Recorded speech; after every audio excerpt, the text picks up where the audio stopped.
So I recently finished playing Call of Duty 4 Remastered on the PlayStation 4. Call of Duty 4 Remastered was the first Call of Duty game in a long time that actually piqued my interest because Modern Warfare is one of my absolute favorites in the entire series. So to see that this game was getting a remastered treatment on next-gen hardware, I was really excited from the get-go. When they announced it was only going to be paired with Call of Duty Infinite Warfare, that really just killed all that hype for me. I really wasn't into Infinite Warfare at all from the look of it, and I kind of figured that it was a big enough title that it wasn't going to stay exclusive to that game forever, and turns out I was right. You can buy it standalone now.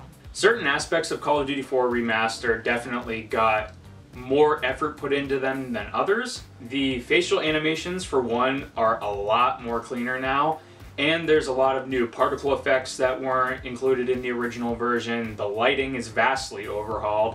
The lighting is probably the one area of the game that is most noticeably different in a good way.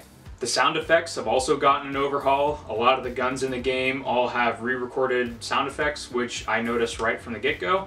Not necessarily a bad thing. For the most part, they all sound really good still. One interesting thing that this game added that I particularly enjoyed is the inclusion of a somewhat of an Easter egg thing. If you've played the later games in the Modern Warfare franchise, there's a part where there's a flashback to previous games.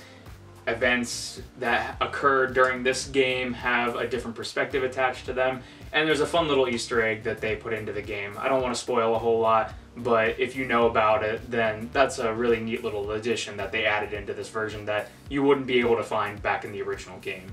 For the most part, other than the visual and audio adjustments that they added into this, the gameplay feels pretty much identical to the original game, which is really good to see. I will say, even with all the visual improvements that the game has gotten, it still definitely feels like a remastered game.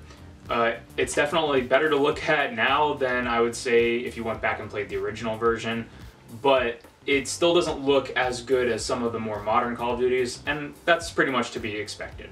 Just go into it knowing that the game is definitely a remaster. It's not like a from-the-ground recreation of Call of Duty 4. I did experience a couple of glitches during my time, most notably this one weird lighting glitch where it was almost like the bloom would blow itself out and it would pulse on the screen. That looked really kind of bad, but for the most part, it's a pretty tight experience. So on the PlayStation 4, some games utilize the built-in speaker on the controller to play different like audio logs, or like if there's a phone call in the game, they'll play audio through the speaker on the controller. And a really weird choice that this game made was they play reloading sounds through the controller, and it's by default. It's turned on by default. And I thought that was really weird. It's not even like gun sounds or call-outs from the team. It's just coming out of the controller. So I went in there and turned that off. Luckily there is the option to turn that off, but I just thought that was a really weird decision to have on by default. That's pretty much a summary of the campaign gameplay. The multiplayer, on the other hand, has been pretty significantly changed from the original. For starters, there's a lot more character customization in it, and a lot more like weapon skins, and even weapons that weren't included in the original multiplayer. Now you may be thinking, why is that the case? Well, of course it's loot boxes and Activision trying to monetize the multiplayer of a classic game. Can't say I'm really a fan of that. They have the whole COD point system in it and crafting parts, and it really just reinforces you to spend money on the multiplayer, and to be honest, that's pretty disappointing for a remaster of a beloved game.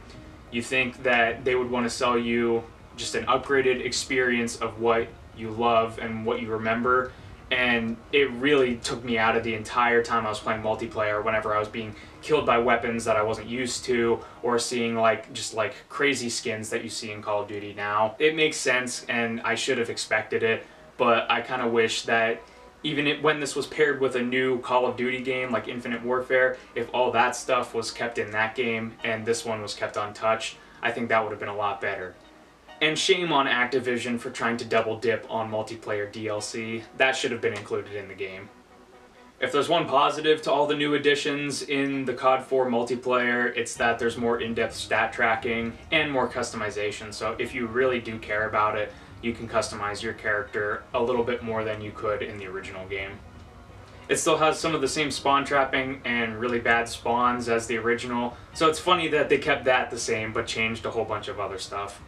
And they also took out some gameplay tweaks that I guess may have been considered bugs. I know I tried one of the old bounce spots on a map and that didn't really work, and there used to be this little trick that if you used C4, you could toss it and double hit the square or X button depending on what platform you were on, and that would automatically detonate it without you having to hit the trigger on it, and that was also removed. So it seems like they've gone through and took out some features or bugs that were present in the original game.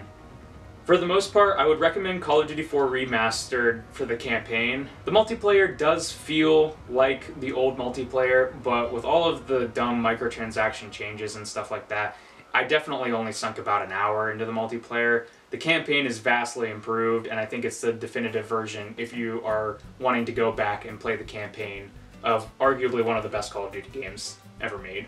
So if you can get it cheap and you can get it standalone, I highly recommend picking it up.